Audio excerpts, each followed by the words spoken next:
Muy buenas tardes, una vez más a un webcast de Casa Asia y la Autónoma de Barcelona, la Universidad Autónoma de Barcelona y su máster oficial en Estudios Globales de Asia Oriental. Hoy vamos a hablar sobre China y Latinoamérica. Se suele hablar mucho de China en África, pero yo creo que también no debemos dejar de lado la presencia china en América Latina, así que yo creo que hoy contamos con un periodista, Daniel Méndez, que ha vivido largos años allí. Luego se encargará el profesor Joaquín Beltrán de presentarlo más en profundidad. Y como somos muchos para explicar el ciclo de conferencias que estamos haciendo con la Universidad Autónoma de Barcelona y con el máster oficial, pues voy a dar la palabra a David Sauri, al profesor David Sauri, que va a explicar el ciclo y luego pues dará la palabra a Blay para que continúe con estas presentaciones. Así que, David, cuando quieras, adelante. Muchas gracias, Rafael.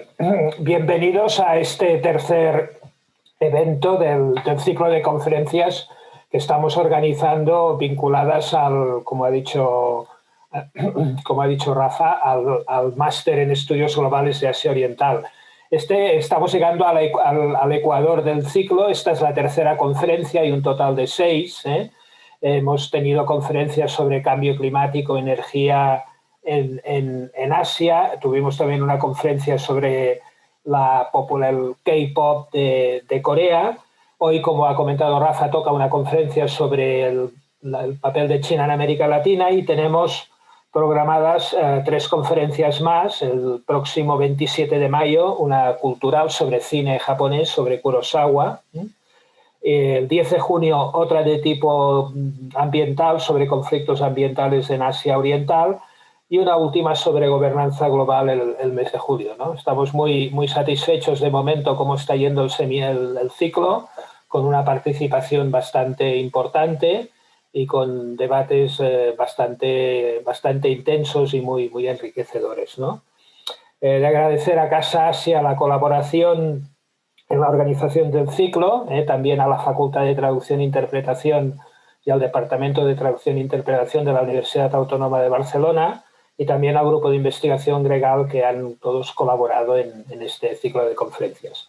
Y ahora, sin más, le pasaré la palabra al profesor Blay Warney, que comentará un poco el máster en Estudios Globales de Asia Oriental. Blay, cuando quieras.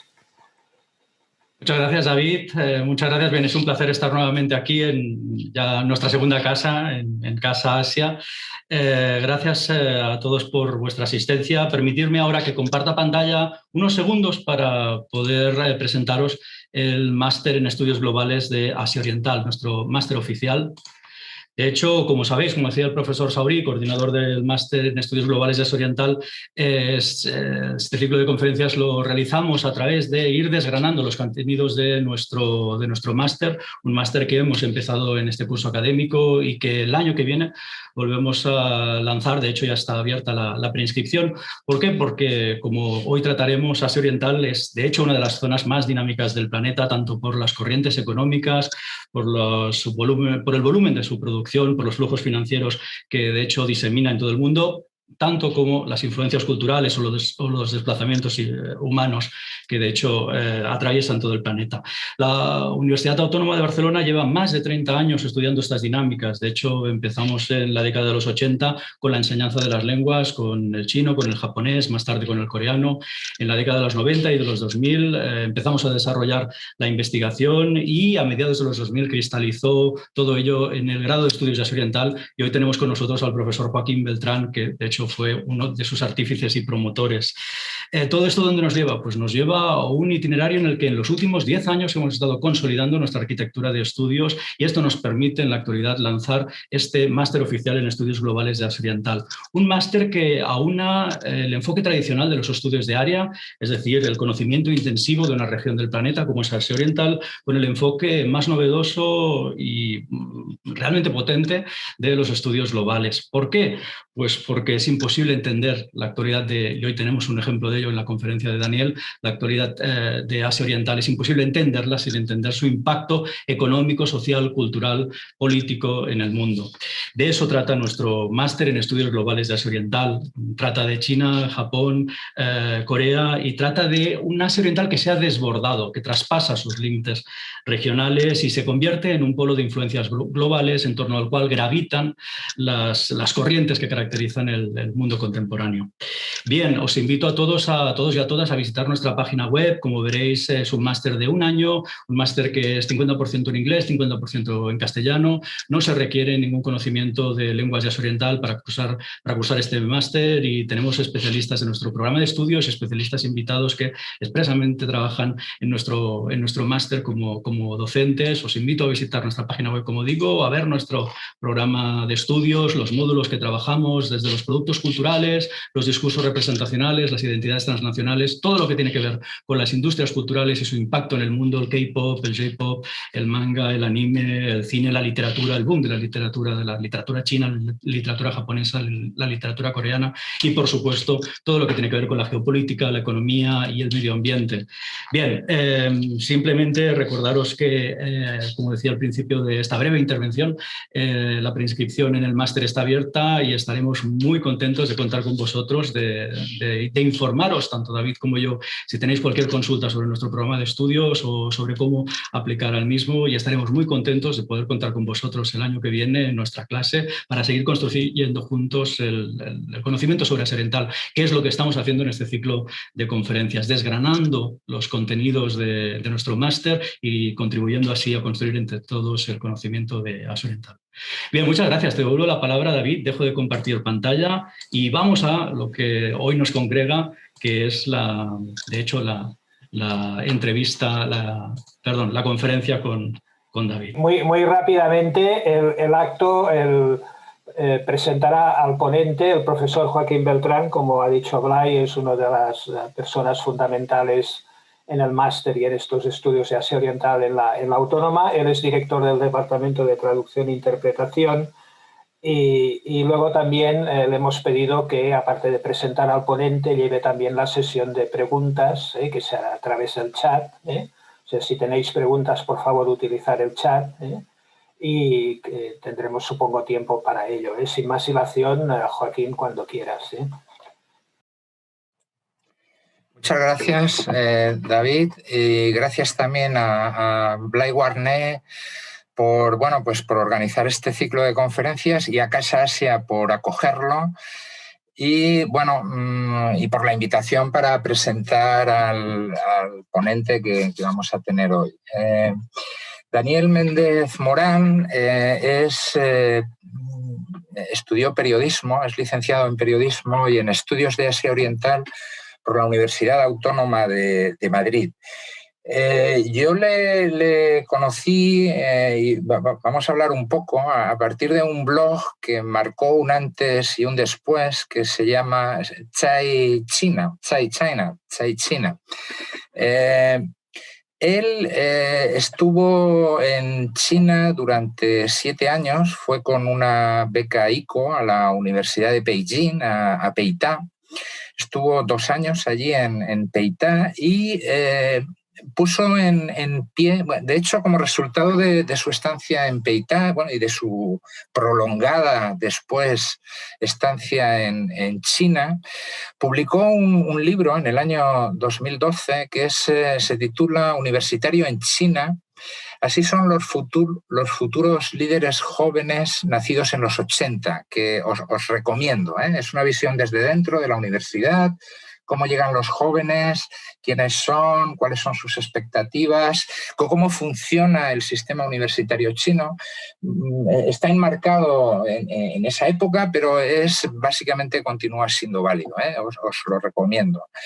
Ese mismo año publicó también un Interasia Papers dedicado a Internet en China, cambios en el panorama informativo del país. Es del año 2012. Ahí fue cuando entablé un contacto directo, ¿no? Por primera vez, aunque yo ya era seguidor, como os digo, de su blog Chai China.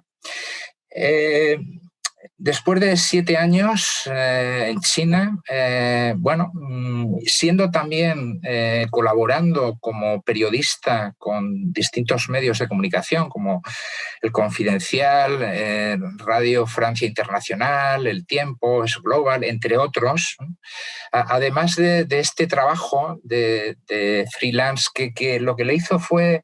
Él comenta alguna vez, ¿no?, que Beijing no era lo mejor era irte por provincias, ¿no?, irte por conocer China, ¿no?, conocer China desde dentro, no solo quedarte en la capital, sino moverte. Él se movió mucho y nos dejó buena cuenta de ello en su blog, insisto, que marcó un antes y un después, que se llamaba, el subtítulo que tenía era Noticias de verdad sobre China. ¿Qué es lo peculiar de este blog? Lo peculiar era que proporciona algo que yo echo de menos en el mundo hispanohablante, que son aquello que no recogen los medios de comunicación mayoritarios, como yo que sé, el The New York Times o The Economist. No, él a veces también, pero lo que hacía, y es lo que valoro especialmente, es recoger lo que dicen los medios de comunicación chinos, sondear la calle, qué pasaba en Internet y contárnoslo.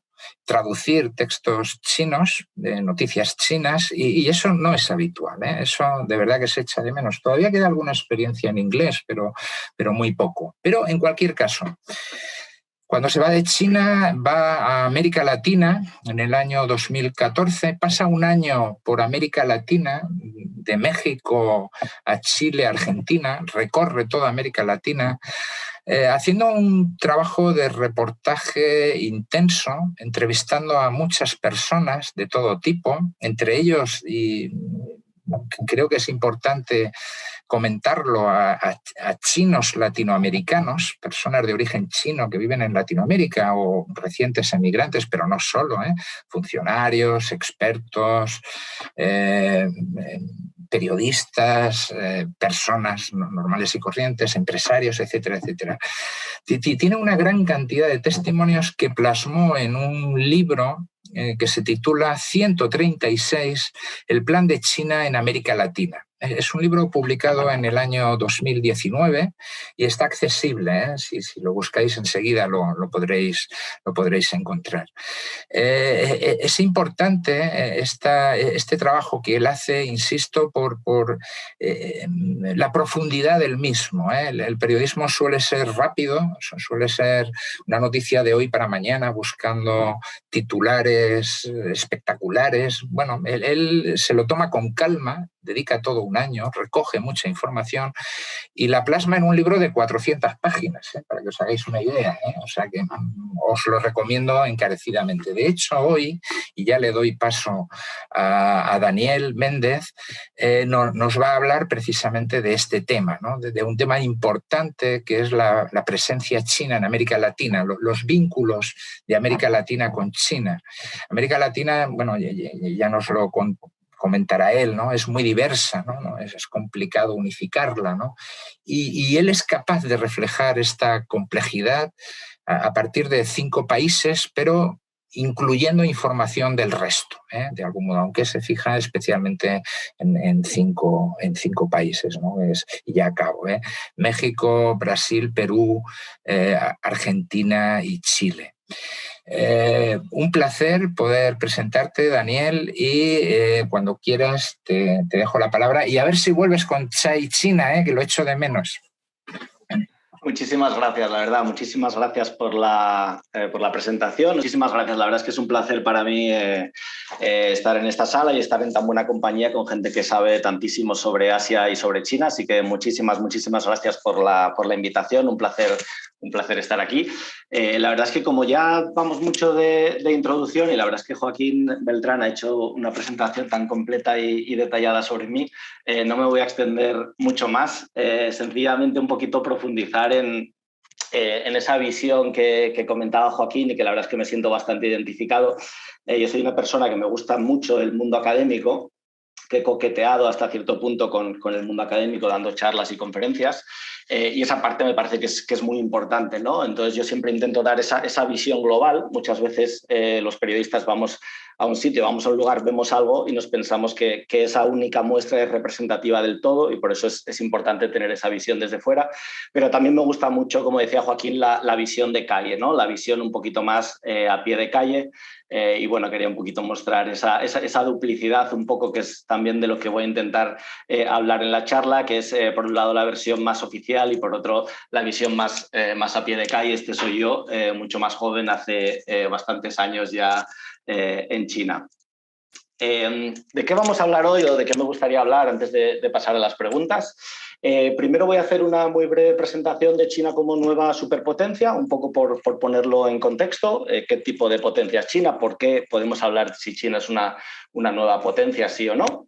Luego vamos a hablar ya de China en América Latina. Me voy a centrar sobre todo en la parte más económica, porque como vais a ver, los vínculos entre China y América Latina son sobre todo económicos. Vamos a hablar de 3 temas principales, como son comercio, inversiones y préstamos.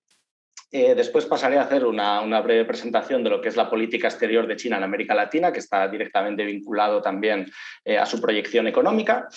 Finalmente haré una especie de resumen o de repaso de cuáles son los temas que me parece que son más importantes en esta estrategia de China en América Latina, que espero, o al menos a mí, la verdad es que me resultó también muy interesante durante mi investigación, que son temas realmente que son globales, ¿no? Que afectan a América Latina de una forma particular, pero que realmente son temas globales, ¿no? Antes de empezar con América Latina, sí quería hacer un muy breve repaso de ¿es China una potencia, ¿no? ¿Por qué podemos decir que China es una potencia, ¿no? Algunas de estas cosas son muy obvias y probablemente son conocidas por todos. China es un país, el país más poblado del mundo, con una población similar a India. En torno al 18% de la población mundial corresponde a China. China es un país que tiene derecho de veto en el Consejo de Seguridad de Naciones Unidas, lo cual le da una proyección, digamos, en las relaciones internacionales muy importante. China es una potencia nuclear. Ahora entramos un poquito en lo que es más reciente, ¿no? Pero China es la segunda mayor economía a nivel mundial, solo por detrás de Estados Unidos. Para haceros un poquito una idea o ponerlo en perspectiva, el Producto Interior Bruto de China es 4 veces el de Alemania y es 10 veces el de España o el de México, por poner un poquito en perspectiva por qué consideramos a China una gran potencia. El Banco Central de China es el que cuenta con las mayores reservas de divisas del mundo. China es el mayor exportador del mundo y mucho más que probablemente habréis escuchado en medios de comunicación, ¿no? China tiene un programa espacial, uno de los más ambiciosos, inversiones en investigación y desarrollo, inteligencia artificial, energías renovables, potencia militar. Podemos decir que China es ya una de las grandes potencias. Quería mostrar muy rápidamente, sobre todo en términos económicos, cómo ha pasado esto. Como veis, la evolución económica de China, esto muestra el Producto Interior Bruto de China y su porcentaje del Producto Interior Bruto a nivel mundial. Como veis, del año 1978, el Producto Interior Bruto de China, la economía china, suponía un 1,75%. En el año 2017 estaba ya en el 15%. Todo esto teniendo en cuenta que este periodo, estas últimas casi 4 décadas, muchos países también han crecido muchísimo económicamente, ¿no? Y antes de pasar ya a América Latina, quería introducir aquí un concepto que es el concepto de transformación o de qué otro tipo de qué superpotencia quiere ser China o hacia dónde está avanzando, ¿no? Hablamos de estos términos que normalmente son brutos, que son de economía, de grandes números. China es muy grande, pero China también está ahora mismo inmerso a nivel interno, y eso obviamente va a marcar cuál es su proyección exterior y cuáles son sus prioridades en el extranjero y en América Latina. China está ahora mismo inmerso en una transformación que es brutal, que consiste básicamente en intentar pasar de ser un país de ingresos medios bajos a ser un país de ingresos medios altos. Esto a veces se suele hablar de la trampa de los ingresos medios, que viene a decir que es relativamente fácil generar unas palancas de desarrollo para ser un país de ingresos medios a través de grandes inversiones, de infraestructuras, de manufacturas baratas, baratas, pero el siguiente paso, es ese paso de convertirse en un país desarrollado con una economía más sofisticada, es bastante más complejo de llevar a cabo, ¿no? Y de hecho América Latina tiene muchos ejemplos de lo que se suele llamar la trampa de los ingresos medios, ¿no? Entonces quería introducir un poco este concepto y esa transformación que se está dando en muchísimos ámbitos en China, ¿no? Una transformación que consiste en pasar de una economía basada en la industria a una economía basada en los servicios, una transformación que tiene que ver con dejar de depender o depender en menor medida del consumo exterior y fomentar muchísimo más el consumo interno, una especie de made in China, pero para los propios chinos. Una transformación que tiene que ver también con que China ha sido durante las últimas décadas fundamentalmente receptor de inversiones extranjeras, pero que cada vez más China va a ser inversor en el extranjero. Una transformación que tiene que ver con pasar de producir o de tener industrias de escaso valor añadido, digamos zapatos, textiles, incluso teléfonos móviles, a exportaciones cada vez más sofisticadas y con mayor valor añadido. Una transformación que también es de lo rural a lo urbano y una visión que va en muchas inversiones en tecnología, en ciencia y en innovación. Quería hacer esta presentación porque luego es importante por ver cuál es la proyección de China en el extranjero, ¿no? Metiéndonos ya en harina, hablando de China y en América Latina, una puntualización que de hecho ha hecho Joaquín Beltrán, que se ve en mi libro y que yo también quería incorporarla, y es que América Latina realmente no existe, ¿no? No existe obviamente como una realidad histórica y cultural con un determinado legado y una serie de cosas lingüísticas y culturales en común, pero América Latina es profundamente diverso, ¿no? Yo comencé con la idea de escribir un libro sobre China y América Latina y poco a poco me fui dando cuenta de que había que ir mucho más caso a caso y de que había que hilar mucho más fino, ¿no? Por daros algunos ejemplos, ¿no? Argentina es un país, por ejemplo, que tiene más de 3 veces la renta per cápita que tiene Bolivia. Brasil es un país cuyo Producto Interior Bruto es 16 veces el de Ecuador. Cuba es un régimen comunista fundamentalmente cerrado al comercio y a las inversiones, mientras que Chile es uno de los mayores adalides del liberalismo. Entonces estamos hablando de realidades que, si bien en el plano cultural o histórico pueden ser muy, muy parecidas, o en el geográfico, en el plano económico, institucional, en cómo gestionan una economía, un país, son muy, muy, muy, muy distintos. El framework que yo utilizo, que es un poco una excusa en realidad, que podría ser como cualquier otra, para hablar de China y América Latina, es este 136 o 1 más 3 más 6, que fueron unos números o un programa que puso en marcha el gobierno chino como parte de su cooperación con China y con América Latina, ¿no?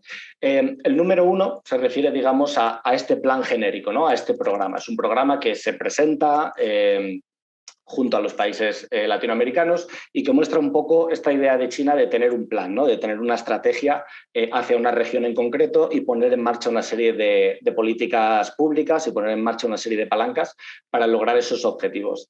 El número 3 es a lo que se refiere este plan como los motores, ¿no? ¿Cuáles son las 3 prioridades o los 3 grandes motores sobre los que China va a hacer énfasis en América Latina? Estos 3 motores son todos de ámbito económico, como es el comercio, las inversiones y la cooperación financiera. Esto va a ser un poquito el grueso de la charla de lo que vamos a hablar hoy. Y luego están los 6 sectores, ¿no? Son 6 sectores que China identifica de gran prioridad para América Latina y que van a ir surgiendo a lo largo de esta conversación.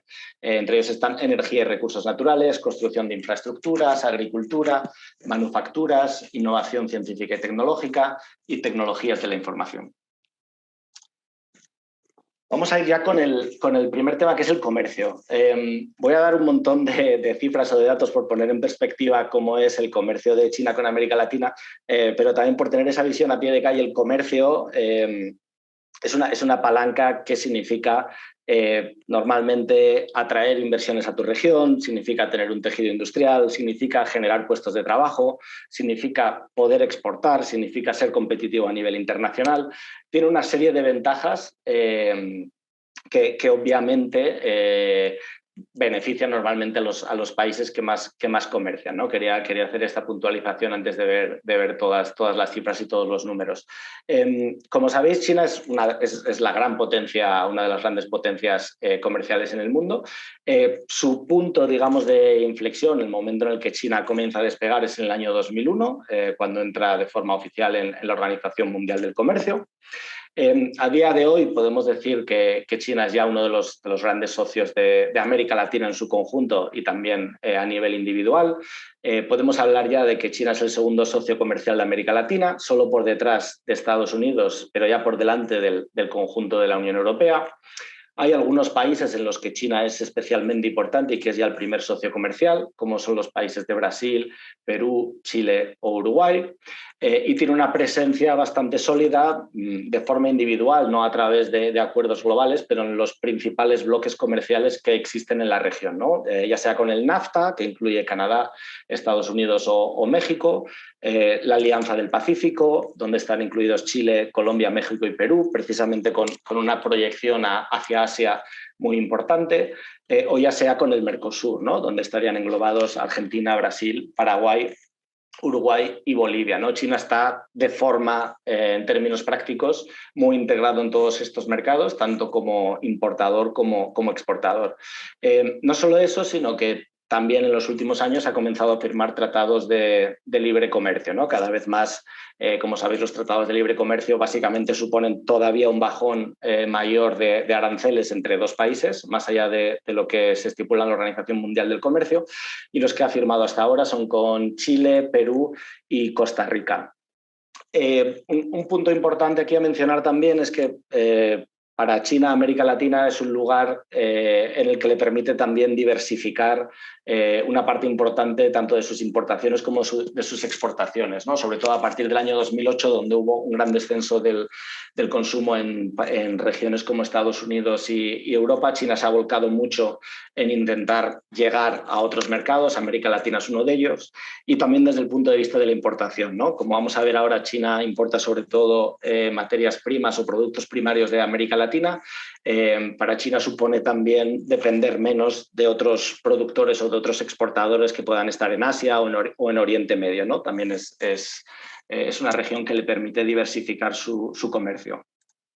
Aquí tenéis también un gráfico, por dar un poquito de contexto de cómo ha explotado de forma brutal este comercio en los últimos 20 años. La línea de azul de arriba es el comercio total, la línea roja con puntitos son las importaciones, la línea amarilla son las exportaciones. Como veis, una tendencia muy al alza. ¿Qué tipo de comercio es el que se da entre China y América Latina? Este gráfico es a veces un poquillo complicado de entender así de primeras, pero básicamente lo que nos muestra en la parte izquierda, en las dos columnas de exportaciones, son las exportaciones que hace América Latina hacia China y hacia el resto del mundo, ¿no? Y como veis, vais a ver que hay un sesgo muy claro hacia los productos primarios, ¿no? En comparación con el resto del mundo, América Latina hacia China exporta muchísimos más productos primarios y lo contrario sucede a la inversa, ¿no? Lo contrario sucede con las importaciones de China. ¿Qué compra China de América Latina? Normalmente materias primas y productos primarios. ¿Qué vende China en América Latina? Normalmente productos manufacturados, cada vez de mayor valor añadido. Esta es una lista de cuáles son los productos que exporta América Latina a China, que como veis está muy concentrada en unos poquitos. Si tomamos la soja, sobre todo de Brasil y Argentina, el cobre, sobre todo de Perú y de Chile, el hierro y el petróleo suponen en torno al 70% de los productos que América Latina exporta a China. Estos números son del año 2016, pero son prácticamente los mismos en la actualidad. Ahora hablaremos un poco de lo que significa eso con un caso concreto.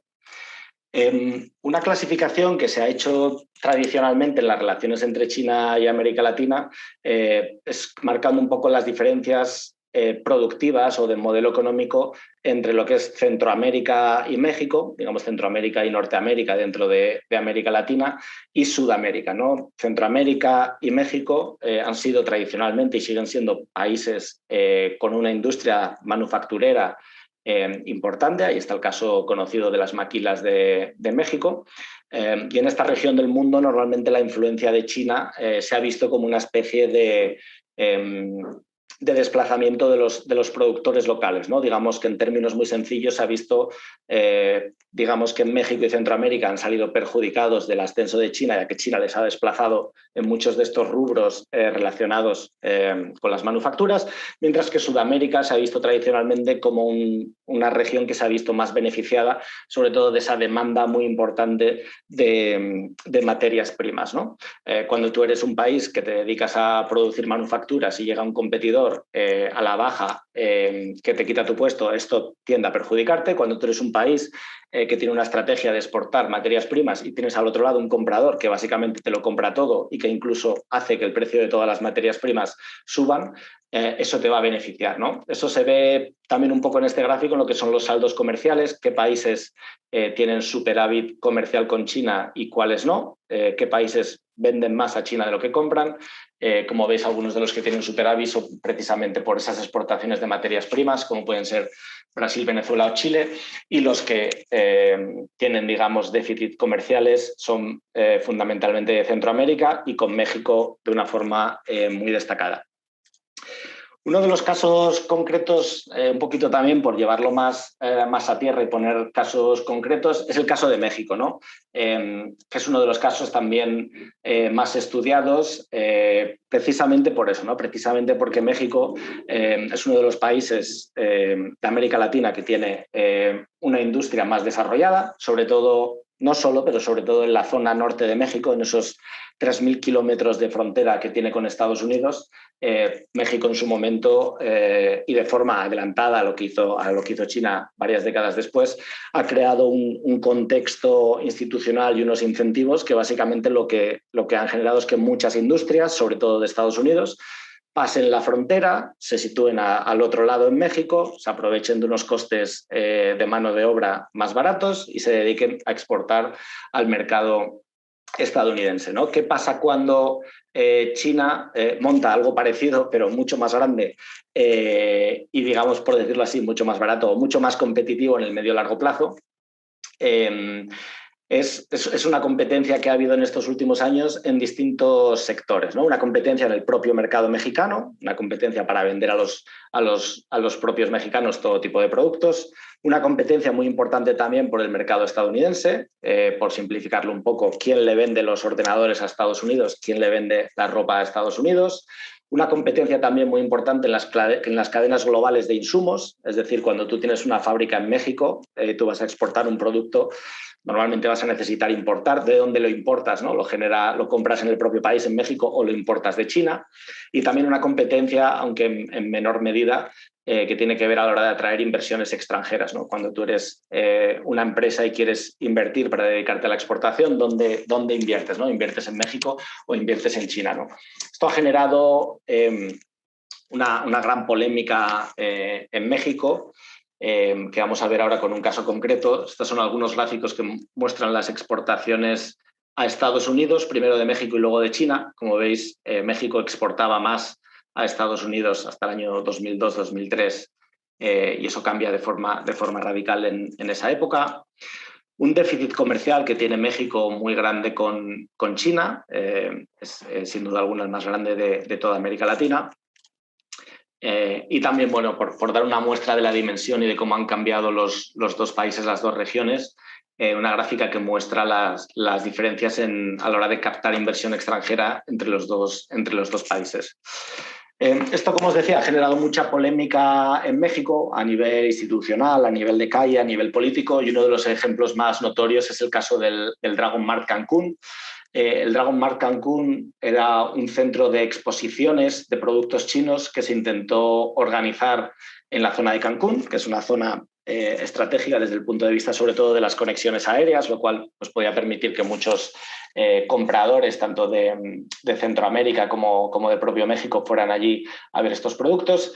Y esta idea generó un enorme rechazo en la población, ¿no? Hubo manifestaciones, hay un gran orgullo en México, ¿no? por el hecho en México, incluso muchas campañas de promoción.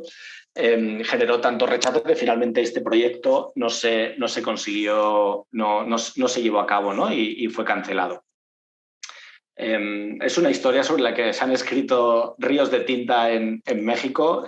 Yo os la presento aquí de forma muy resumida. Y quería introducir un par de comentarios de dos personas, una del lado mexicano y otra del lado chino, que creo que resumen muy bien las perspectivas que tienen los dos países, ¿no? Por un lado, obviamente, desde el punto de vista mexicano, se ve un poco a China como esa especie de país que está desindustrializando México, ¿no? Que está primarizando su economía y que está, digamos, convirtiéndose en un freno al propio desarrollo del país. Ahí tenéis las palabras de Jorge Guajardo, que fue uno de los embajadores de México en China. Y luego las palabras de China, ¿no? Que es un poco todo lo contrario, ¿no? Que se quejan de que México no tiene competitividad, de que no se enfrentan a una nueva industria, a unos nuevos países, que no solo es China, sino que también pueden ser otros asiáticos que son más competitivos, y que se quejan de que lo único que México ha hecho ha sido poner aranceles y poner trabas al comercio con China. El siguiente motor del que quería hablar es el de las inversiones. Como sabéis, China es ya el segundo mayor inversor en el extranjero. Esto es algo que parece muy obvio a día de hoy, pero que hace 10, 15 años era prácticamente impensable. Quería hacer una pequeña presentación de cuánto de importantes, ¿no? son las inversiones de China en América Latina. En términos generales, las inversiones de China, aunque puede variar de un año a otro, puede haber saltos muy grandes porque algunas de estas inversiones son de mucho dinero, pero en términos generales las inversiones de China en la región están en torno al 5%, tanto de lo que China invierte en el mundo, es decir, de todo lo que China invierte en el mundo, en torno al 5% se va a América Latina, como también a la inversa, ¿no? De todo lo que América Latina recibe del mundo, en torno al 5% proviene de China. Así como en el caso del comercio sí que podemos hablar de China como un actor fundamental ya para todos los países de América Latina, en el caso de las inversiones esto no es tan así. Esta gráfica lo que muestra la línea azul es de todas las inversiones que China hace en el mundo, cuáles se van a América Latina, ¿vale? Como veis, la línea azul con algunos saltos en el año 2008, en el año 2012, es relativamente moderada. Y también, por ponerla un poco en contexto, estas son las inversiones chinas comparadas con las de Estados Unidos. Las inversiones de Estados Unidos son la línea azul, las inversiones de China son la línea anaranjada. Esto no quiere decir, obviamente, que las inversiones de China no sean relevantes y no sean importantes. ¿Dónde invierte China y en qué invierte China? En términos generales se puede decir que está concentrada la inversión en unos pocos países, que son básicamente Brasil, Perú y Argentina. Fundamentalmente Brasil, más del 50-60% de la inversión de China en la región se va a Brasil, y fundamentalmente se ha invertido hasta ahora en energía y minería. Vamos a poner ahora algunos ejemplos, pero esas son las grandes áreas de inversión en las que China ha invertido en la zona. Como sabéis y como hemos comentado antes de forma un poco rápida, pero China es un país que, debido a sus dimensiones demográficas y a su desarrollo económico, necesita muchas materias primas y necesita generar mucha energía, con lo cual China necesita mucho petróleo para poner en marcha las fábricas, para mover los coches, necesita mucho hierro para poder fabricar acero para los coches, para los edificios y para los trenes. China necesita mucho cobre para todo lo que es la industria tecnológica y digital, y China necesita mucha soja también para alimentar a sus animales, ¿no? Entonces, tanto el comercio a la hora de las importaciones como las inversiones van en muchos casos en esta dirección, y también muchas de estas inversiones que se hacen no son para exportar productos a China, sino que son para los propios mercados internos, porque China tiene algunas empresas de energía y de electricidad que son muy grandes, ¿no? Esta es una lista que igual no es muy bonita no es muy bonita de ver, pero que recoge las principales inversiones de China en América Latina prácticamente hasta el año pasado. una vez más por intentar ir a las cosas más concretas y no quedarnos solo en los grandes números. Una cosa que destaca, como decía, es la figura de Brasil como país, principal país receptor de inversiones extranjeras. Destacan algunas empresas como State Grid y Three Gorges Corporation, que es la encargada de la presa de las Tres Gargantas. Estas empresas han realizado muchas compras, tanto de distribuidoras de electricidad en Brasil, pero también en Chile y también en Perú. Y la compañía Three Gorges Corporation ha hecho varias compras también de energía y de presas hidroeléctricas en Brasil. Hay muchas compras que han sido un poquito en una época un poquito anterior de pozos de petróleo, de exploración de petróleo con grandes empresas como Sinochem o Sinopec. Hay muchas inversiones en minería en Perú. Como veis también hay muchas compras que son de empresas extranjeras, es decir, China no siempre empieza proyectos de cero y no siempre compra, digamos, empresas latinoamericanas, sino que se ha hecho con activos de muchas empresas que pueden ser estadounidenses, pueden ser portuguesas, pueden ser suizas, pueden ser españolas. Por ejemplo, en el caso de España hay un par de casos muy notorios como el de Naturgy en Chile o la parte que tenía Repsol en Brasil. Y también como punto a destacar que todas estas empresas son estatales, son empresas públicas propiedad del gobierno chino, que es otra diferencia fundamental, digamos, de China como gran potencia en su expansión en el extranjero. Es que prácticamente las empresas que han hecho operaciones más grandes son todas estatales. Lo que es... No quería quedarme solo con esa idea de inversiones en materias primas, porque cuando uno está más a pie de campo también ve que están pasando muchas otras cosas y que también hay un cambio en ese patrón de inversiones que tiene que ver también con esa transformación de China que hablábamos al principio, ¿no? Entonces, cada vez más estas gráficas muestran un poco el cambio que se ha producido entre ese periodo 2004-2010 al periodo posterior, que es 2011-2017. Y como veis hay algunos cambios en los cuales se están introduciendo otro tipo de inversiones que ya no tienen tanto que ver con materias primas, ¿no? Hay empresas, por ejemplo, de automóviles que se han instalado en Uruguay y en Brasil, empresas de telecomunicaciones, por ejemplo, como puede ser el famoso caso de Huawei, inversiones en el sector inmobiliario, también en el sector bancario, en energías renovables. Entonces, cada vez más digamos que el número de operaciones se van expandiendo. Sí es verdad que debido a los grandes montos, al mucho dinero que suponen las grandes inversiones en energía, digamos que cuando se miran los números totales sí que sigue saliendo esa imagen de grandes inversiones en el sector de la energía. Quería contar un caso que es el de la minería en Perú, que es muy interesante. Vamos un poquito justos de tiempo, así que si os interesa este tema igual podemos hablar un poquito más tarde. Este es un proyecto que es muy ambicioso, sobre todo. Está cerca de Lima, unos 140 kilómetros de Lima, en una zona muy montañoso. Es una mina a cielo abierto en la cual a través de explosiones se extrae el cobre y unas inversiones muy significativas, ¿no? Perú es uno de los países en los cuales China ha invertido más, y este es un proyecto bastante interesante porque hubo que mudar un pueblo. Había un pueblo que estaba pues, con unas condiciones sanitarias muy rupestres, con unas infraestructuras muy malas, con problemas de sanidad.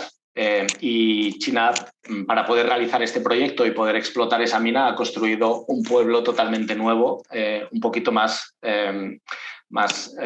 al lado, ¿no? Como veis, esta imagen, digamos, es el nuevo pueblo. Como veis, totalmente nuevo en comparación con lo que es el otro pueblo, ¿no? Es un proyecto que también ha generado cierta polémica por cómo se ha hecho esta mudanza, digamos, este realojamiento. Perú es un país que tiene muchos proyectos polémicos, por desgracia, en torno a la minería, pero un proyecto que hasta cierto punto los expertos en minería consideran hasta cierto punto satisfactorio, ¿no? No me quería extender mucho en esto para poder hablar de otras cosas, pero sí que quería hablar un poquito de esa ambición, ¿no? O de de ese interés de China por embarcarse en proyectos que son complejos desde todos los puntos de vista, ¿no? Yo hablo mucho en mi libro de un concepto que es el aprendizaje, ¿no? De China un poco como estudiante embarcado en aprender cómo funciona el mundo, cómo funciona América Latina, cómo se invierte en el extranjero, cuáles son las leyes laborales y el sistema impositivo en Brasil, que son cosas que las empresas chinas no conocen muy bien. Y quería un poquito ahondar en esto con este caso de Chinalco y de la minería en Perú, ¿no?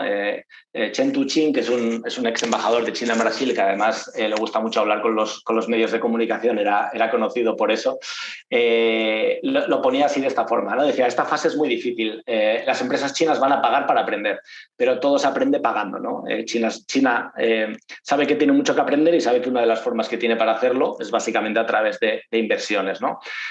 No solo eso, sino también lo que os comentaba antes de comprar empresas extranjeras. La ventaja que tiene comprar empresas extranjeras es que tú no tienes que empezar de cero a montar una oficina, a contratar gente, a comprender cómo funciona el país, ¿no? De hecho, este ex embajador comentaba el propio caso de Repsol, ¿no? Y decía, compramos empresas españolas, también compramos a todos los trabajadores de la empresa. Es decir, necesitamos ese capital humano, necesitamos esas personas que sepan cómo funciona el país. El tercer motor, que además es un tema del que se ha hablado bastante en la prensa, es la cooperación financiera, ¿no? Se ha hablado de China como el nuevo banquero, ¿no? Como el nuevo banquero de América Latina o incluso como el nuevo banquero del mundo, ¿no? En los últimos años, China ha prestado unos 136.000 millones de dólares a países y empresas estatales latinoamericanas. China es un país, como comentaba antes, que tiene una gran reserva de divisas y que ha acumulado muchísimo capital y que ahora quiere poner, digamos, ese dinero a funcionar. Este dinero el gobierno chino lo canaliza a través de dos bancos que son estatales, que es el China Development Bank y el China Export and Import Bank. ¿Cómo son estos créditos, ¿no? ¿Cómo son estos créditos que China está concediendo, sobre todo en América Latina? Aunque hay muchas variedades y depende un poquito del país, el grueso de ellos son lo que se llaman créditos ligados, ¿no? Que consiste en que China te presta el dinero a cambio de una serie de condiciones, ¿no? Esas condiciones puede ser importar productos de China, esas condiciones puede ser que determinadas obras las realicen las propias empresas chinas, o eso puede ser lo que se llama a veces loans for oil, que son préstamos a cambio de petróleo, ¿no? China presta el dinero, por ejemplo, el caso de Venezuela es uno de los más conocidos, y el petróleo, digamos, que se utiliza por si acaso o como moneda de cambio, vendido a precios de mercado y demás. No es que se sustituya, digamos, el dinero por el petróleo, sino que el petróleo se vende al precio que mande el mercado. Esto, como veis, tiene todas estas ventajas para China, ¿no? Que es el de, primero, cobrar tasas de interés, porque obviamente China tampoco es que preste el dinero gratis, y al mismo tiempo potenciar algunos de los sectores de la economía china que a China le interesa más, ¿no? Esto pueden ser las exportaciones o puede ser la construcción de infraestructuras, que China tiene muchas empresas que han construido muchísimas cosas en China y que ahora están deseando también ganar cada vez más contratos en el extranjero, ¿no? Y aparte de eso también le sirve a China en su misión de internacionalizar el renminbi o el yuan, ¿no? Su propia moneda. En la medida en que cada vez más países utilizan el renminbi y el yuan y toman dinero prestado que está en renminbi o yuan, eso va a favorecer que cada vez más países lo puedan utilizar. Si bien muchos de estos créditos se dan y se conceden en dólares también. De hecho, la inmensa mayoría. Aquí tenéis una gráfica que es precisamente eso, el número de préstamos. Bueno, antes de continuar, obviamente China también presta dinero en América Latina porque América Latina lo necesita, ¿no? China, como sabéis, es dependiendo del país una vez más, pero tanto países como Ecuador, como Venezuela, como Argentina han pasado por situaciones económicas muy complicadas, por falta de reservas de divisas y tienen sus opciones de crédito en el mercado internacional son bastante limitadas. Entonces China se ha convertido para ellos en una opción, probablemente la única, una de las pocas opciones abiertas para poder desarrollar proyectos de infraestructuras o proyectos de energía que pudieran generar el impulso necesario en el país. Aquí tenéis una gráfica un poco con los préstamos de China en América Latina. Como veis, es una gráfica descendiente, es decir, China tuvo un poquito el pico en el año 2010, luego más tarde en el año 2015. pero es una tendencia descendente. La principal explicación que se da un poquito bajo bambalinas o de forma no del todo oficial, pero bastante oficial también, es que los préstamos concedidos sobre todo a Venezuela no han salido tan bien como se esperaban. Hay muchas dudas de que Venezuela pueda devolver ese dinero y las instituciones chinas o los bancos chinos o muchos embajadores y ex embajadores de China piensan que hay que imponer otros criterios un poquito más ligados al mercado y por eso es que en los últimos años se ha cortado bastante esta financiación a América Latina. Una vez más, tampoco hay muchas sorpresas en a qué tipo de sectores van destinados estos préstamos. Energía, infraestructuras y minería son las áreas donde este dinero se ha prestado más. Y los países donde más dinero se ha prestado, Venezuela, como veis de una forma muy destacada, Brasil, Ecuador y Argentina. Un caso paradigmático, digamos, uno de los que yo he investigado más es el de Argentina, ¿no? Argentina, como sabéis, es un país que ha sufrido problemas para acceder a crédito y China, digamos, que ha entrado y ha entrado a prestarle dinero a Argentina, ¿no? Esto lo ha hecho de distintas formas. Hay una modalidad que es un poco los swap monetarios, que en realidad no son préstamos, sino que son nominaciones de tu moneda en la moneda contraria para poder mantener tú más dólares en tu país, por ejemplo, a la hora de comerciar, del comercio. Es decir, cuando Argentina ha comprado productos a China no ha necesitado utilizar dólares que eran muy escasos, sino que ha podido comprar directamente en su moneda. Esto desde el año 2009, ha ido pasando por distintas fases, pero es básicamente el equivalente a las exportaciones de China a Argentina. China ha prestado dinero también para la modernización de distintas redes ferroviarias, entre ellas una de las más famosas, el Belgrano Cargas. China ha prestado dinero también en un proyecto que todavía está en construcción, que son 2 represas hidráulicas en el río de Santa Cruz, que es un proyecto muy grande. China está dispuesta también a prestar dinero para la construcción de centrales nucleares. Este es un proyecto que todavía no se ha concretado y que también ha ido cambiando en función de los vaivenes en el gobierno argentino. Pero bueno, en este caso concreto, China, digamos que utiliza estos préstamos, como os decía, que están ligados, ¿no? Entonces, la construcción de la red ferroviaria Belgrano Cargas tenía la condición de que se comprara material ferroviario a China. La construcción de las represas tenía la condición de que participara una empresa china y China utiliza, digamos, estos préstamos pues para seguir avanzando sus propios intereses económicos, ¿no? Y aquí también quería poner un par de comentarios que son de 2 de los principales sinólogos argentinos. Uno de ellos es Eduardo Daniel Oviedo, que muestra muy bien la dinámica en la que están muchos países, algunos países latinoamericanos, entre ellos Argentina, cuando quieren desarrollar un proyecto, ¿no? En este caso él hablaba de los proyectos ferroviarios, que es nosotros queremos hacer un proyecto ferroviario, le pedimos un presupuesto a una empresa estadounidense, a una empresa española, a una empresa alemana. La empresa está dispuesta a hacerlo, pero está el problema de la financiación, ¿no? Sin embargo, cuando se va a una empresa china, la empresa china te dice, ¿necesitas dinero? Habla con esta persona que probablemente te pueda prestar el dinero, ¿no? Y he incorporado también aquí un comentario de Sergio Cesarín que habla un poco de cómo funciona el sistema internacional, ¿no? Que es una visión también que hay que comprender en el contexto argentino, que es un contexto también parecido al de otros países de América Latina, en los cuales a veces se tiende a idealizar, ¿no? a China como un país que no tiene intereses y que va a ayudar por su propia buena voluntad. Y él ponía un poquito este ejemplo, ¿no? Dice, nadie presta dinero porque es bueno. Tal vez la Madre Teresa de Calcuta lo hacía, pero en el sistema financiero internacional no. Voy a intentar ir un poquillo más rápido en esta parte final. Uno de los, obviamente, hemos estado hablando hasta ahora de economía. Esa economía obviamente se traduce también en poder político o en influencia política, ¿no? En el momento en el que tú eres el gran importador de productos o el gran exportador, tu capacidad de negociación y tu capacidad de influencia es mucho mayor, ¿no? Y lo mismo pasa con las inversiones. Una visión que quería dar es un poco la de la política exterior de China y cómo esta, en una visión un poquito más estratégica o ideológica, si se quiere decir, cómo encaja con América Latina. Y uno de los puntos claves es su colaboración con Brasil en el marco de los BRICS. Como sabéis, los BRICS hacen referencia a Brasil, Rusia, India, China y Sudáfrica, que digamos serían, aunque hay otros casos, pero son 5 de los principales países emergentes en cada uno de los continentes, ¿no? Brasil y China tienen una relación que ahora con el gobierno de Bolsonaro ha empeorado ligeramente, pero que en el medio y largo plazo es muy probable que se mantenga. A Brasil básicamente le interesa estar dentro de los BRICS para poder tener esa potencia, digamos, mundial o esa influencia global que por sí solo le cuesta tener, pero que dentro de los BRICS puede tener mayor influencia.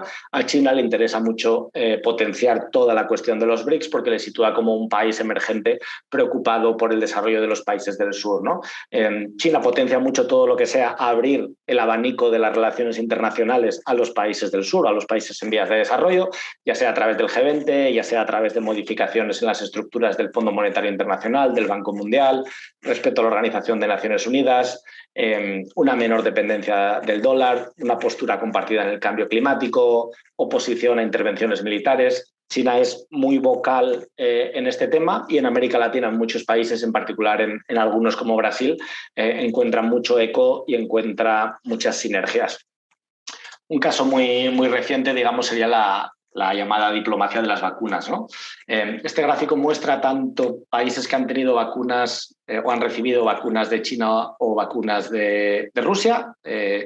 Hay más de China que de Rusia y digamos que ese es un poco el discurso de China, ¿no? Mientras los países desarrollados mantienen sus vacunas, digamos, de forma mucho más acotada, aunque ahora justo con las noticias recientes de Joe Biden y su interés en acabar con las patentes, esto podría cambiar, pero en principio China siempre se presenta como ese país que comprende mejor, digamos, la realidad y el desarrollo de los países latinoamericanos.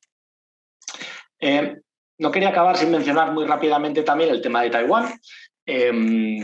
Taiwán, como sabéis, cuyo nombre oficial es República de China, es un estado independiente de facto, pero con problemas de legitimidad internacional porque no es reconocido a nivel internacional en muchos eventos y en muchas instituciones internacionales, pero sí que quedan algunos países que reconocen a Taiwán y no a China, y muchos de ellos están en América Latina.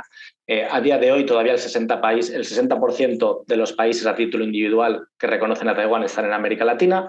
Algunos de los más importantes están en Centroamérica y sobre todo Paraguay, que está en Sudamérica, que digamos es el país más grande con mayor población que reconoce a Taiwán.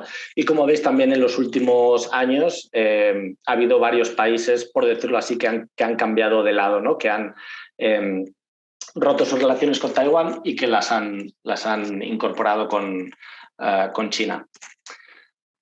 A modo de resumen, o un poco las conclusiones que yo saco, que obviamente este es un tema mucho más complejo y quedaría para un montón de discusiones. ¿Cuál es la estrategia de China? ¿Cuáles son las prioridades de China? ¿No? Uno de los conceptos que a mí me gusta más es este de money first, ¿no? Que es un concepto que utiliza a veces el historiador Paul Kennedy en uno de sus libros que se llama The Rise and Fall of the Great Powers. Y China tiene muy claro que su potencia, digamos, su desarrollo va a depender fundamentalmente de cómo gestione su economía y de cuánto de poderoso sea su economía, ¿no? Yo realmente, digamos que no quería hablar especialmente en particular tanto de economía, pero sí es verdad que cuando vas país a país, zona a zona, te das cuenta de que al final las prioridades son esas, ¿no? Las prioridades son totalmente económicas, ¿no? Otro concepto que me parece importante es este de poder nacional total. Hay que entender a China, obviamente tiene una vertiente que es económica, pero lo que yo he visto es una visión global en la cual China como gran nueva superpotencia no quiere renunciar a ninguno de los ámbitos de poder, ¿no? Ya sea el poder más duro, poder más blando. En este caso, por ejemplo, el soft power, ¿no? China ha invertido mucho también en medios de comunicación en español y en portugués, ha invertido mucho también en institutos Confucio. Prácticamente de la nada, en muy poquitos años, China ha abierto unos 39 centros Confucio en 19 países de América Latina, ¿vale? Está presente en prácticamente todos los países, con lo cual tenemos una potencia que no quiere renunciar a ninguno de ellos, incluso con unas relaciones crecientes con las comunidades chinas en América Latina, con la diáspora china. Otro tema muy importante que a mí me gusta mucho destacar es este tema de la sofisticación o de las inversiones en tecnología, el know-how, el I+D. ¿No? Hay veces que tendemos un poquito a simplificar la expansión de China en el extranjero y yo lo que he visto es cada vez más esa intención por subir peldaños en la globalización, por ser cada vez más sofisticados, vender productos más caros, añadir más valor a la economía. Otro tema que es, digamos, yo diría uno de los más destacados, obviamente, que diferencia a China de otras potencias, sería la importancia del sector estatal, es decir, prácticamente todas las grandes, hay empresas privadas también chinas que están invirtiendo en América Latina y en el mundo, pero en particular es el sector estatal el que está llevando la voz cantante y concentrando la inmensa mayoría de compras. Y luego también una idea que me parece interesante, que es el de las relaciones asimétricas, ¿no? China es un país muy grande, los países latinoamericanos, y más cuando se cogen a título individual, son mucho más pequeños. Y China es un país en el que cuyas relaciones con prácticamente cualquiera de los socios en las relaciones son profundamente asimétricas, ¿no? Incluso con Brasil, hablando con uno de los diplomáticos brasileños, me decía que sencillamente China me decía algo así como China tiene mucho más fuego que nosotros, ¿no? Tiene mucha más capacidad para influir en las realidades locales, ¿no? Y otra idea con la que ya me gustaría acabar es un poco la idea de América Latina frente al espejo chino, ¿no? Incluso frente al conjunto de Asia, ¿no? Asia es una de las regiones más dinámicas en las últimas décadas y en los últimos años. Es una región que está creciendo muchísimo, que se puede hablar un poquito casi de éxito de Asia en esa incorporación a la globalización. Y el ascenso de China o estas crecientes inversiones de China en América Latina, esa creciente influencia, funciona un poco como un espejo, ¿no? Para los países latinoamericanos, ¿no? China está haciendo esto, nosotros ¿qué estamos haciendo, ¿no? ¿Cómo respondemos nosotros como país? ¿Cuáles son las dinámicas y las palancas y los incentivos que tenemos nosotros, países latinoamericanos, de cara al desarrollo, ¿no? Esta es un poco la gráfica que tenéis de lo que ha pasado en las últimas 2 décadas en crecimiento total de Producto Interior Bruto. Como veis, hasta el año 2008, América Latina en su conjunto tenía más Producto Interior Bruto del que tenía China. Esto ha cambiado de forma radical en los últimos 12 años. Esta es una imagen de la renta, el PIB per cápita de China y América Latina, que como veis también China ha sobrepasado a América Latina recientemente.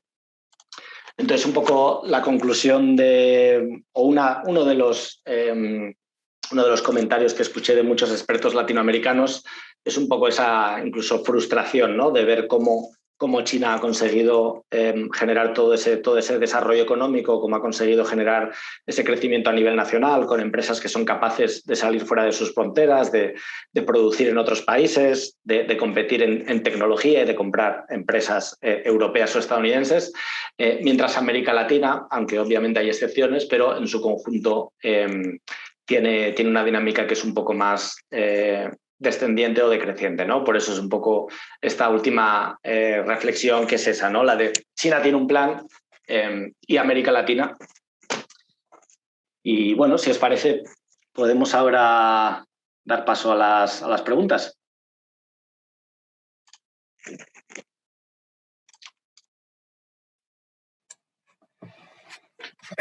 Muy bien, muchas gracias. Muchas gracias, Daniel, por tu intervención. Y de verdad que la agradezco porque normalmente cuando se habla de la relación de China con América Latina o con África o en el sureste asiático, incluso aquí en Europa, a otro nivel, ¿no? Se suele ser muy maniqueo, ¿no? Es decir, bueno, pues China en relación... Volvemos al ámbito que nos has comentado, ¿no? América Latina, ¿no? Pues se habla de neocolonialismo, primarización, endeudamiento, y bueno, estos son los grandes titulares que una y otra vez nos llegan en los medios de comunicación. Y la realidad que nos presentas, bueno, relativiza mucho estos grandes titulares, ¿no? Así que es algo de agradecer, porque normalmente los periodistas no matizan, ¿no? O no complejizan. Las realidades son muy poliédricas, ¿eh? Tú lo comentas, ¿no? Pero hay como en nuestros medios de comunicación dominantes, ¿no? de masas, bueno, pues es esto, China pues es una nueva potencia, es evidente, pero claro, no puede ser como si, es porque tiene prácticas extractivistas, neocolonialistas, de endeudamiento, Bueno, y yo creo que nos presentas algo, yo no sé si luego, ahora te voy a plantear las preguntas del público, ¿no? Pero yo la dejaría para el final, esta idea de co-desarrollo, es decir, ayudar al co-desarrollo, desarrollarse conjuntamente. Tal vez también es una idealización por parte de China, ¿eh? Yo sé que China también tiene grandes palabras que luego en la práctica, money first, ¿no? El dinero manda, o sea, eso está ahí, ¿eh? China es un nuevo actor en la economía global, en la globalización. Le invitamos a participar y ha sido muy buena estudiante, como nos recuerdas, ¿no? China es estudiante, aprende y, bueno, si queremos capitalismo, aquí lo tenemos, ¿eh? Es decir, bueno, es lo que le pedíamos, ¿no? Que se incorporara a la globalización. Claro, cuando China ya es competencia, pues bueno, ya hay que demonizarla, ¿no? Es decir, es un poco la crítica a la competencia. Bueno, esta es una reflexión general, pero bueno, que te agradezco de verdad esta visión más realista de todo lo que pasa. Claro que hay críticas, ¿no? Y claro que hay resistencias, y claro que hay... O sea, eso está ahí, ¿no? Tú lo has comentado, ¿no? Pero sí, por andar un poco en este tema que me parece clave, totalmente de acuerdo un poquito con los titulares sensacionalistas, ¿no? Desde el mundo de vista del periodista. Es complicado dar esta visión que intente ser, pues, o sea, no justificar cosas que sean negativas, pero al mismo tiempo no intentar verlo todo de esa forma tan maniquea, ¿no? Yo espero, por lo menos en mi libro, que tengo un poquito más de espacio, sí que creo que salen un montón de puntos de vista distintos, ¿no? Yo creo que cuando lees algo y solo hay un punto de vista, suele ser algo bastante peligroso, ¿no? Y también esta misma visión un poco idealizada y maniquea se da mucho en América Latina, que yo creo que también es un punto importante, ¿no? Hay mucha gente que ve a China o como ese gran neocolonizador, destructor del mundo, o como ese gran salvador, ¿no? Que nos va a sacar a todos los latinoamericanos de la pobreza porque es María Teresa de Calcuta y nos va a salvar, ¿no? Y muchas de estas cosas, de hecho, de las que hablamos y que hoy se critican de China, por ahondar un poco en este tema que comentas, como por ejemplo los créditos ligados.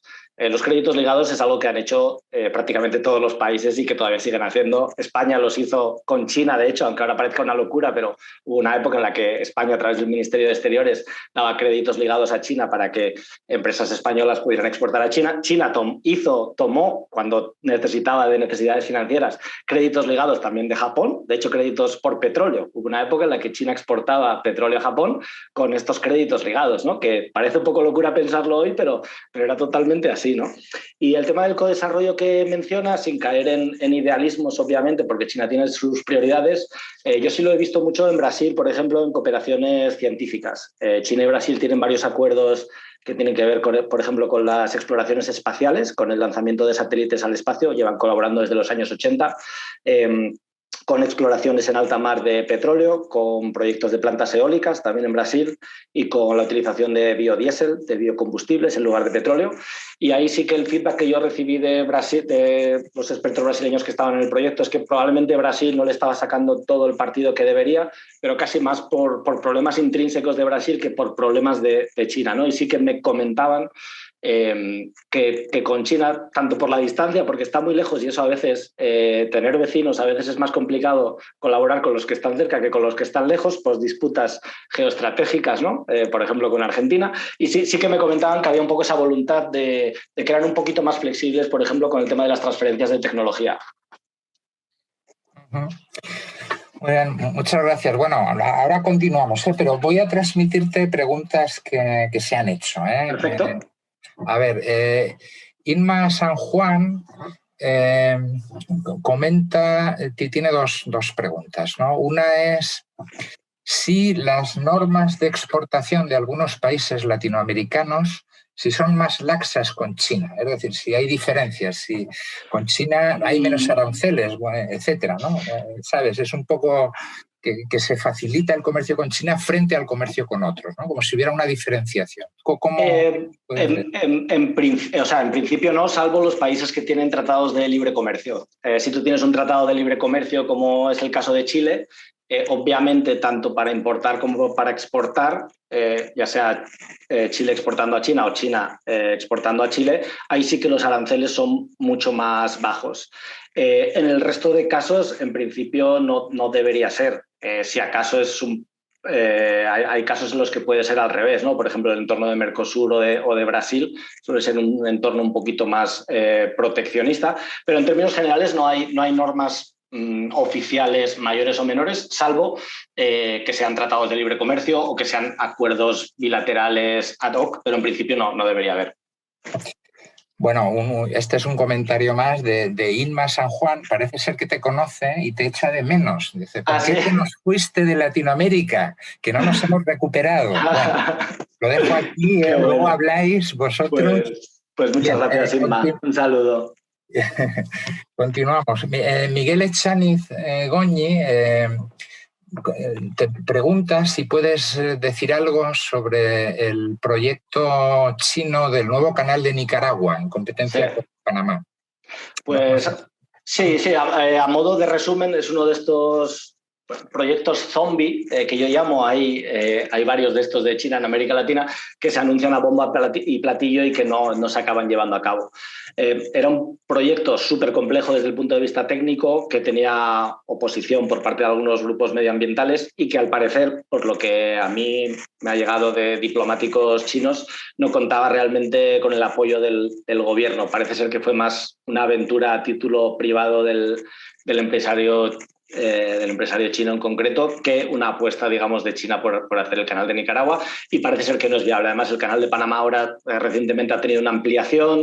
Estamos en un contexto de comercio en el cual, digamos, hay cierta incertidumbre por ver si realmente eso iba a pasar. Entonces era un proyecto que desde el punto de vista técnico era muy complejo, no se sabía si iba a poder ser rentable, contó con oposición en la propia Nicaragua y tampoco contó, por lo menos hasta donde yo sé, con el apoyo explícito de China. Antes de continuar con las preguntas de quien nos están viendo, yo aprovecho para otro proyecto de infraestructura, si nos puedes decir algo, que es el ferrocarril transpacífico, creo que se llama, ¿no? ¿Cómo está el estado de la cuestión? Es otra gran... Hasta donde yo sé, va a ser otro proyecto zombie. Es otro proyecto zombie porque es súper complejo de realizar, son muchísimos kilómetros de vía, no hay casi ni el dinero ni la voluntad política por parte de Brasil. No se ha puesto en marcha. China está un poquito frustrada porque todos sus proyectos de alta velocidad en América Latina, todos ellos se han visto truncados. Hubo un caso muy notorio en México que, por una cuestión de corrupción, estaba prácticamente acordado y al final se echó atrás. Y el caso de este tren, que además tendría que pasar por varios países hasta llegar al Pacífico, que es, hasta donde yo sé, va a ser muy complicado que salga adelante. También otro tema que también es de interés es que China tiende a buscar contratos un poquito a dedo, es decir, sin pasar por un proceso de licitación explícito. Brasil es un país muy, digamos, exigente en términos de cómo se aprueban los proyectos de licitación. Incluso, al parecer, para hacer un tren de estas características no se podría hacer una licitación total que hiciera una empresa china, sino que se tendría que hacer por partes y cada empresa china tendría que ganar cada una de estas licitaciones. Entonces, digamos que estos procesos de licitaciones, que China está ya empezando a aprender y a dominar y a realizar, por ejemplo, en Chile recientemente, aliándose con empresas europeas, por ejemplo, pero este proyecto es muy complejo y creo que no va a salir. Ahora mismo, hasta donde yo sé, está totalmente paralizado. Bien, gracias. Seguimos con Miguel Echaniz. Pregunta si el modelo de transición económica de China puede servir para Cuba. ¿Cuba puede tomarlo como ejemplo? Pues esta es una de las grandes preguntas, ¿no?, que tienen muchos cubanos. China, obviamente, China, cuando mira a Cuba, digamos que esa transición a un modelo a lo China o a lo vietnamita es lo que vería como natural y es lo que los diplomáticos chinos, entienden y defienden. Desde el punto de vista de las autoridades cubanas, por lo que yo he visto, todavía no estamos ahí, o sea, todavía hay mucha reticencia a potenciar un crecimiento económico o las mismas políticas económicas que llevó a cabo China. A día de hoy todavía Cuba estaría bastante lejos de eso. Incluso China tiene bastante frustración y siente bastante frustración en sus relaciones con Cuba porque es un país con el que le cuesta mucho comerciar, invertir, etcétera, etcétera, porque Cuba todavía está muy cerrado para lo que necesitaría China. Sí que hay algunos proyectos más o menos interesantes, pero ¿puede servir el modelo de transición económica? Pues podría ser, ¿no? Pero al final eso pues tienen que ser los dirigentes cubanos los que lo tengan que ver así. Y a día de hoy yo diría que no lo están viendo así. Muy bien, gracias. Miguel Echaniz tiene otra pregunta que es sobre ¿qué ha aprendido China de los fiascos de inversión en Venezuela? De estos fracasos en Venezuela. Yo diría a modo de resumen que hay que prestar el dinero con más cuidado. Digamos, lo estoy simplificando un poco. Yo no he investigado en súper profundidad el tema de Venezuela porque no pude visitarlo allí in situ y no es uno de los países sobre los que yo haya profundizado mucho.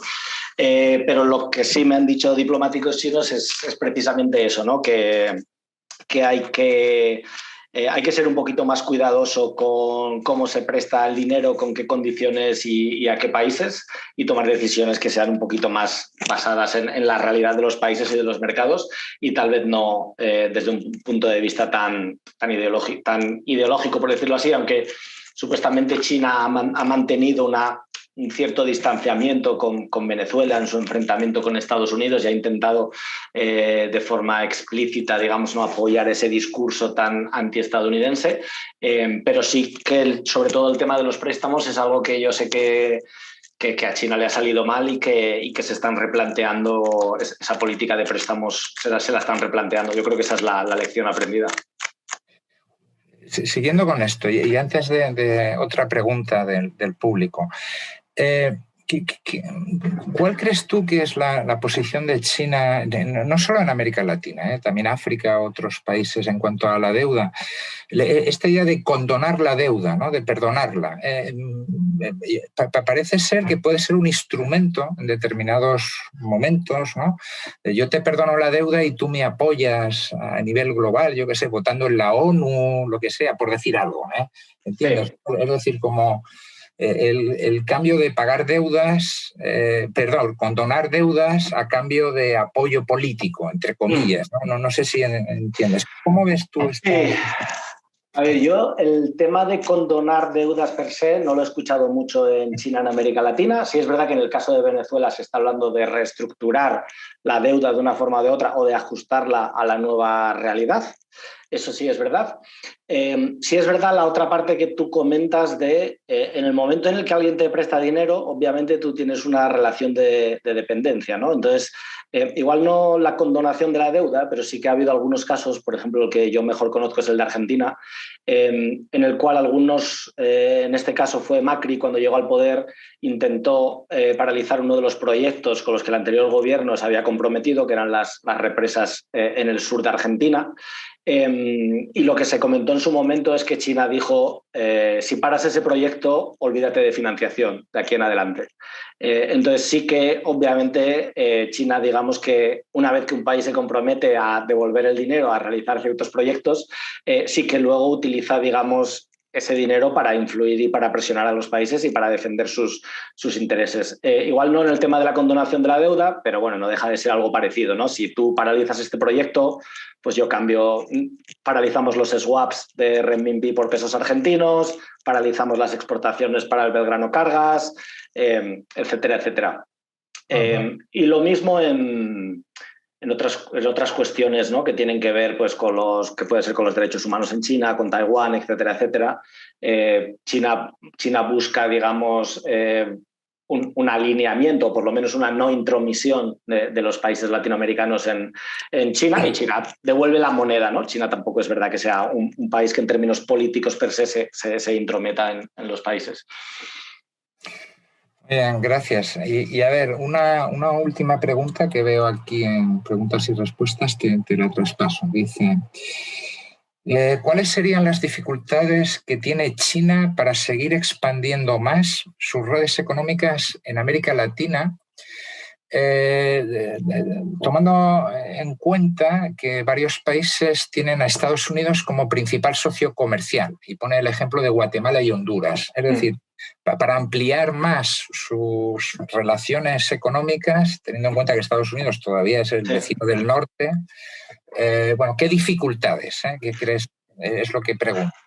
Yo creo que el principal digamos, bloqueo, la principal dificultad que tiene es que hasta el día de hoy todas esas inversiones, digamos, están muy concentradas en unos poquitos sectores y unas poquitas empresas, ¿no? Le falta tener tal vez un sector privado que sea más atrevido, que salga más al extranjero, que se arriesgue más y que conozca mejor los países en los que se mueve, ¿no? Yo estuve investigando mucho el caso de Chery, que es una empresa de automóviles que se instaló primero en Uruguay y que después dio el salto a Brasil, y que le ha costado mucho competir pues con las Volkswagen, con las Toyota, con las General Motors. Hay muchos sectores todavía en los que las empresas chinas no pueden competir. De hecho, si quitas energía, infraestructuras y alguna cosa más, lo que es la presencia de China en el exterior con empresas propias, y en particular en América Latina, quitando algunos casos excepcionales como Huawei o como Lenovo, que sí que están prácticamente en todos los países,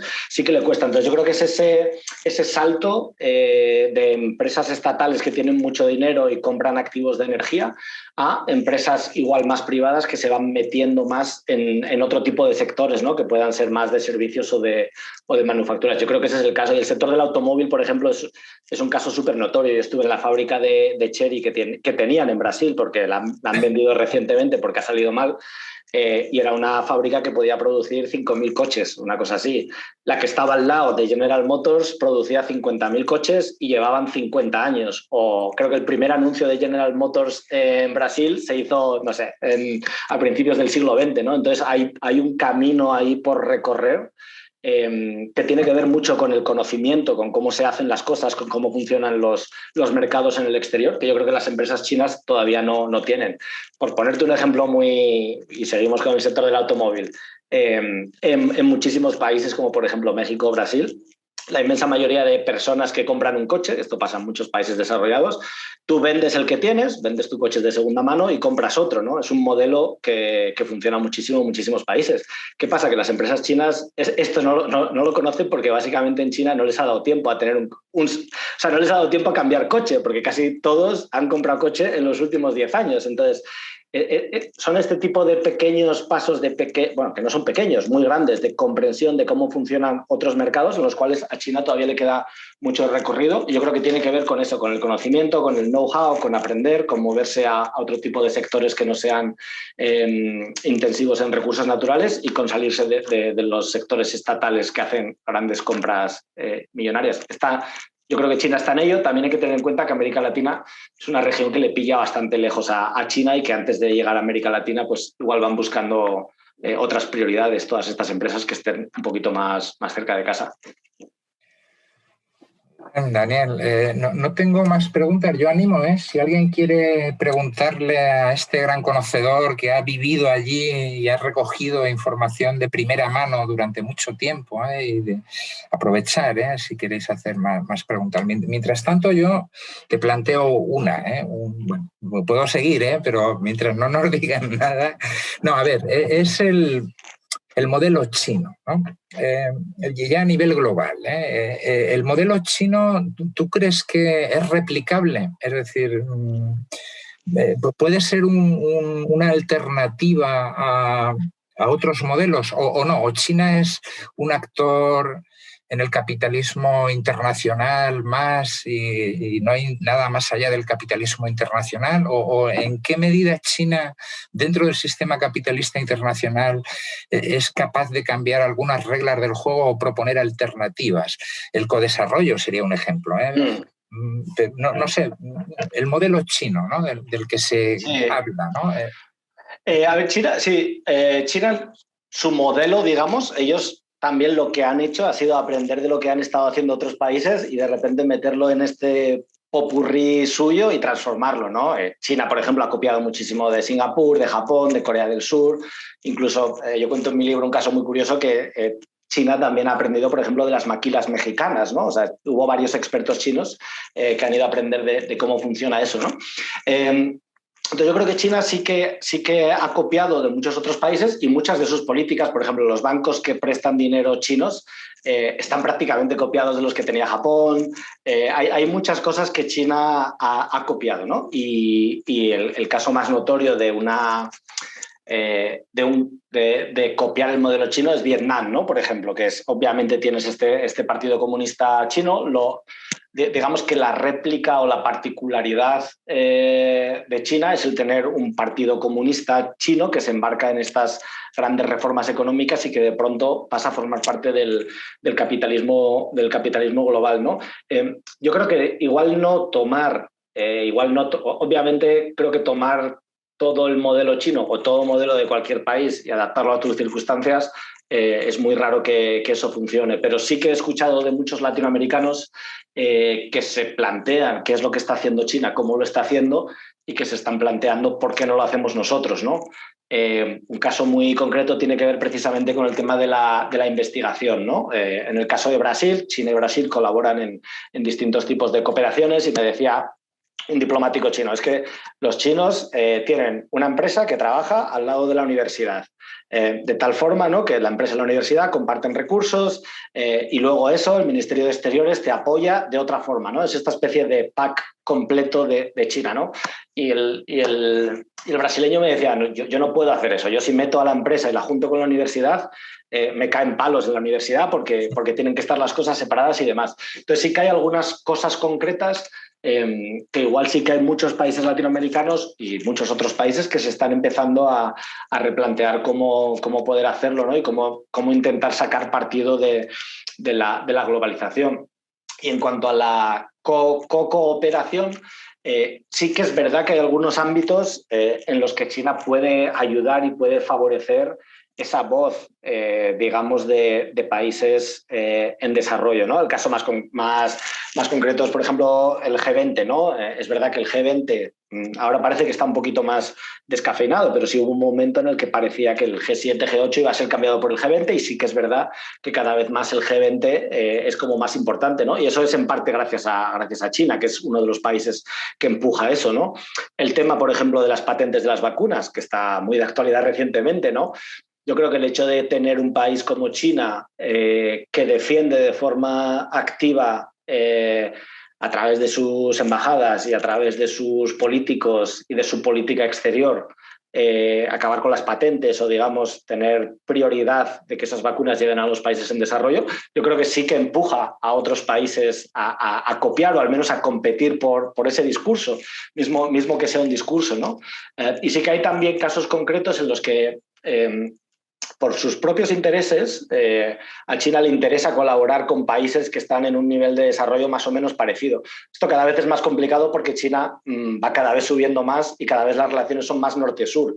Pero sí que es verdad que hay algunos ámbitos de cooperación en los que cuando dos países están en el mismo punto, tienen más formas de cooperar entre ellos y de hacer intercambios comerciales, digamos, intercambios científicos, que cuando un país como Estados Unidos, que no está muy interesado en tomar tecnología prestada de otros porque digamos que son prácticamente autosuficientes, ¿no? Entonces yo eso sí que lo he visto.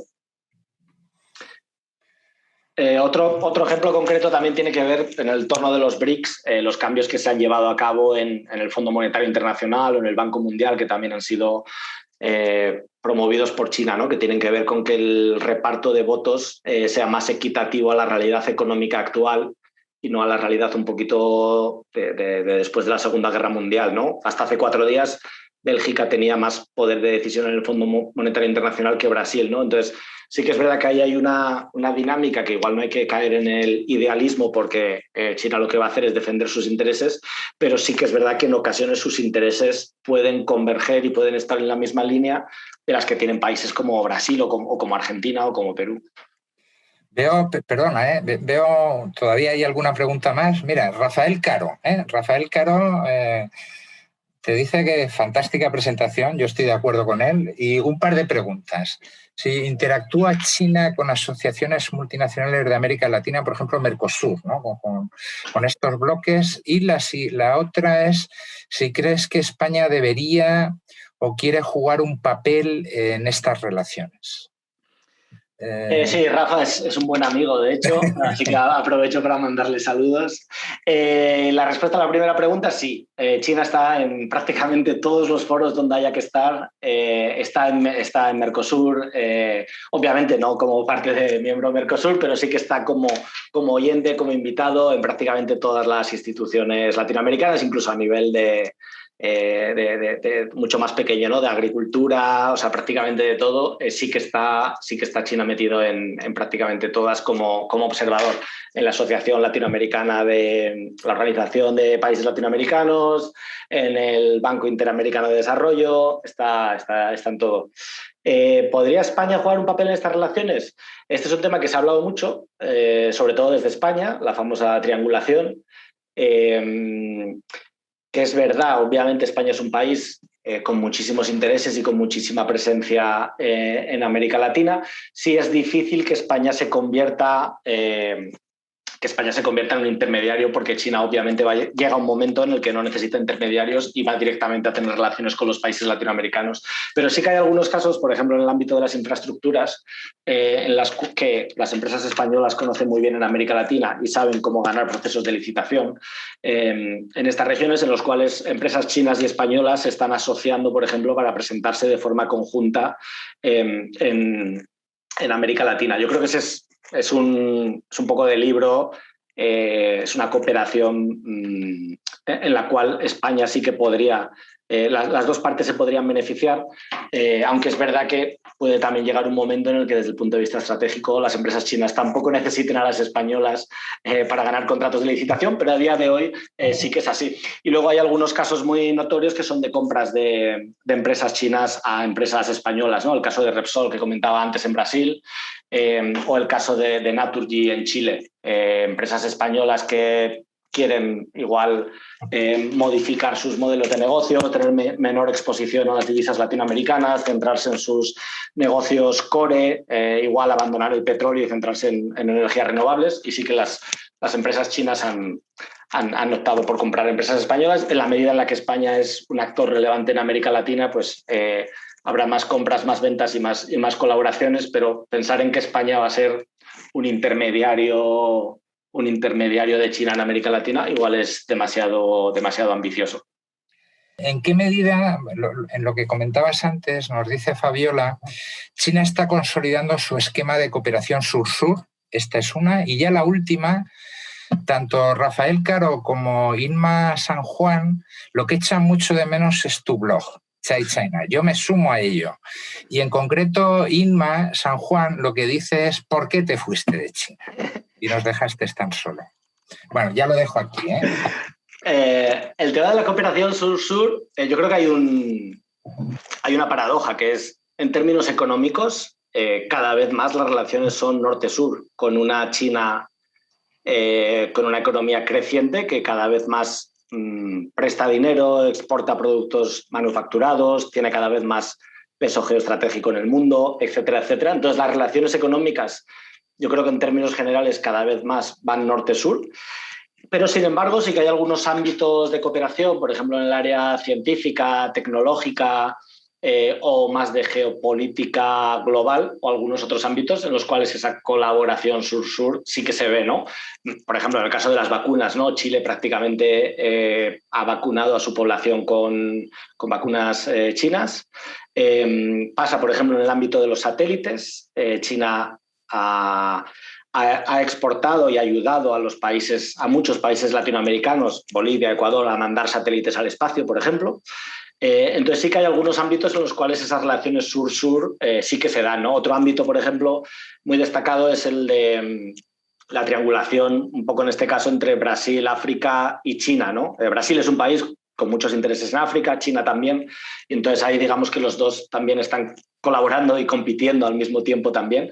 Pero bueno, esos son los ámbitos en los que yo veo esa colaboración sur-sur, que no es puramente económica, pero sí que tiene que ver con el G20, el Fondo Monetario Internacional, democratizar las instituciones, incluso una mayor diversidad cultural, se podría decir, ¿no? Se podría decir que China defiende e incluso promueve una mayor diversidad cultural que no sea tan anglocentrista, ¿no? por decirlo así. Y sí que la propia China sí que está abierta, ¿no? a influencias culturales de otros países latinoamericanos.